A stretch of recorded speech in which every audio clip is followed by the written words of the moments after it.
Chapter 7, Glaston Township, State Percival, Republic of Shantou, Continent Barat, Year 2040, Planet Grimoire. Thompson point of view. While the Watchers hadn't found anything out of the ordinary going on, they were disabused of the notion that their job would be easy fairly quickly. When shouts of dismay were heard from the innermost parts of the clinic, Thompson became aware of complications arising. Sigh escaped him. This was not how he'd envisioned this day going. What are the odds that those weirdos managed to escape after all? He'd encountered the children. They weren't so bad, but their mother was a vicious piece of work, Thomas Grimm's. Then again, she had to be. He remembered just what kind of upbringing Davina had endured to live this long and grunted. I'm beginning to think she had the right mindset after all. It wasn't very often that a woman such as Davina's caliber was born in such a backwards place. Sigh escaped him. He admired her ability to face each crisis as they hit her. However, Thompson was willing to bet she hadn't anticipated this happening the way it was going. I should probably go find out what has happened. Thompson didn't have far to go. It turned out that he and Garrick would soon be in heaps of trouble. The band of siblings, their mother, the other 3 adults, and all the newborns, plus non-living corpses, were gone. How that happened, no one could quite fathom. Let me in so that I can take a look around, Thompson ordered when everybody dithered around. As he searched through the building and looked along various walls, Thompson finally figured out how it had been managed, and he sighed in frustration. Just great. There are at least 2 bona fide mages and hunters that joined that group. No wonder no one could find them. They had been teleported out of there using magic. Thompson exhaled in frustration. Now he would have to make a report as to how he'd been thoroughly fooled, and that wasn't going to be fun at all. Much to his surprise, though, Thompson discovered that Garrick wasn't faring much better in his tasks. They actually met right outside the clinic. Garrick looked at Thompson quizzically. So, how are you doing? Not good, the praise escaped, Thompson stated flatly. Garrick scratched his head. I can definitely say that I'm not enthralled with what we're supposed to be doing. He looked around unhappily. Not to mention how bad off this township is. It is so inbred now that no one can breed true without some kind of birth defect happening, Thompson grunted. Not being a native resident of Glaston, he wasn't as up-to-date on the politics as Garrick was, and debating whether to report in or just vanish, he admitted. I have standards of what I'll tolerate. However, the longer I remain here, the filthier I feel. Not a sensation that he enjoyed feeling. Garrick grunted. Good luck escaping this area, he informed Thompson. Unless you manage to avoid drinking the water and food, you'll have to detoxify your body of poison that binds us to this place. That was irritating to learn now. However, Thompson merely shrugged. How is your task going? He decided to divert the subject and focus on whether Garrick managed to accomplish anything or not. Garrick's point of view. Of the 2 tasks assigned, Garrick managed to accomplish them quite easily. Not only that, but he'd found where the troublesome family meant to head for their picnic. The Blessing Meadow.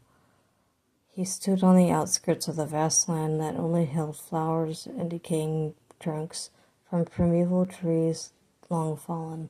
It was a beautiful place. However, Garrick knew why it was being used as a bastion of sorts. He didn't set foot on it. It was not a place he could trod recklessly, not with all the nasty impurities flowing within his body. Garrick could vaguely remember the time when he'd been young and innocent. He'd run through the vast grasses and wildflowers, just enjoying the serenity of it all. How did I manage to forget about this place? He shook his head soberly. Alas, it is too late for me to return to my innocent youth. With extreme distaste and reluctance, Garrick spread out various items that would lure monsters to the area. Of course, it was one of the matriarch's demands, since he'd accomplished his first task too easily. However, she would learn too late just what he'd actually gathered, and it had nothing to do with the intended target's lives. In Garrick's point of view, she was going too far in meddling with innocent children's lives and turning them into living experience of desecrated human and monstrous embodiments. He wasn't going to desecrate the meadow just so that the matriarch could purloin the pure energy that resided within it.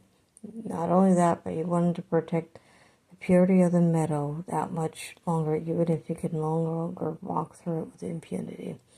I'm sorry that I have to do this. I will avoid coming too near the boundaries. He spotted one of the stronger spirits, a female elemental, watching him with anger and sadness. I will not walk within your boundaries, Carrick murmured.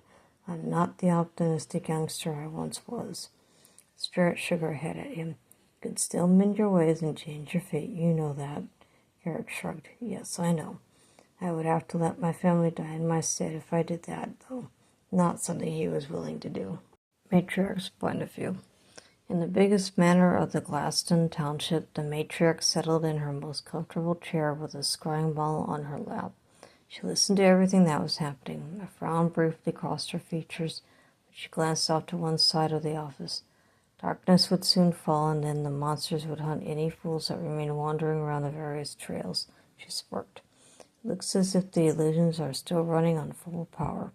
That was something she set up long ago to prevent anyone from escaping the forest once they entered them.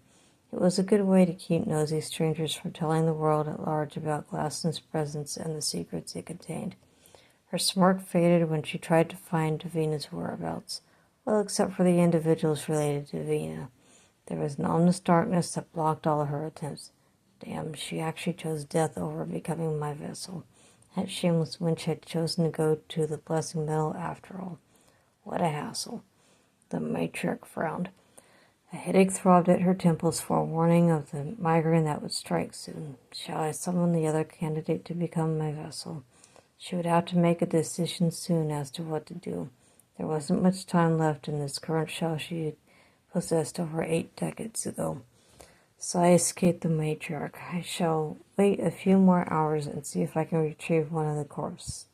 Sir, no one thought to take those along. However, if by sheer chance one of them received a blessing and was resuscitated, then the matriarch would have a double shot at reviving Glaston most profoundly.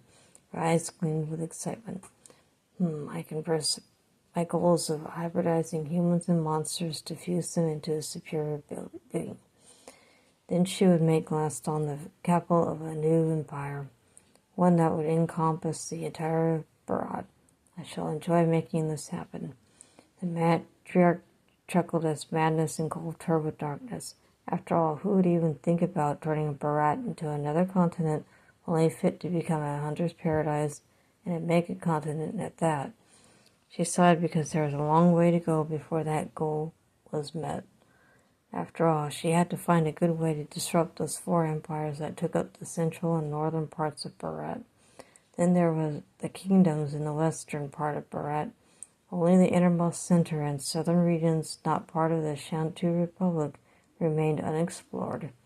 However, that was where the Glaston matriarch originally came from, though not in human form, of course, but as an entity that most would consider a terrifying monster. Oof. What cowards most humans were. She sneered in disgust.